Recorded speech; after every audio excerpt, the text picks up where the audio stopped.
Hi, my name's Tim Cason, and I'm a consultant with T&G and NBITA advisory board member.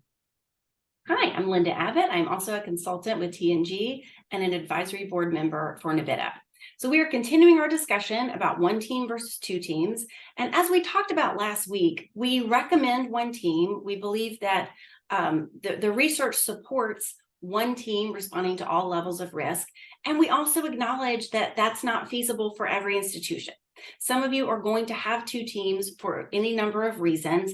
And if that is the case, we want to give you some helpful tips to hopefully manage those in the best way possible, mitigating any risk that may arise.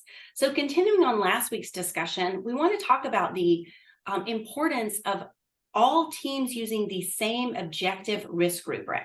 So all teams should be using this process where you're gathering information, you're applying that objective risk rubric that is informing the decisions that you make in how you respond to any cases that you're dealing with. So we obviously recommend using the NBITA risk rubric, and this is going to allow you to make decisions about where a case lands as far as which team is responding to it in a way that is objective and not just subjective.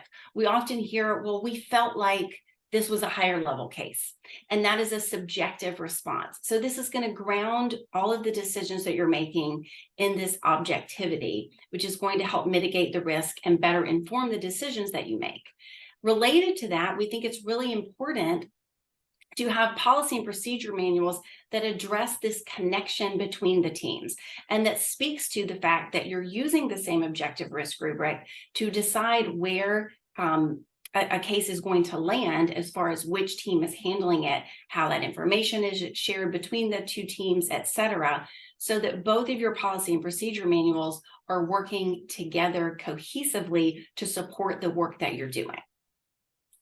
And I think one final recommendation we would make is to try and utilize one referral form or have a website that centralizes all of your referral forms into one place, because then that helps, I think, build some of that reporting culture, which is one of the challenges we highlighted when there are multiple teams, is not knowing where to send something. And so if we have just one place where things can get sent and then it's set up on the back end to route correctly based on the way it's filled out, then that's going to be more effective in eliciting individuals provide you with that information. Anything you wanted to add, Linda? No, I think I just want to reiterate that. I think the fewer choices we ask our community members to make to get us the referrals, the better. So if you can have one form, that's always best. Absolutely. We will come back together next week to summarize this discussion. Have a good one.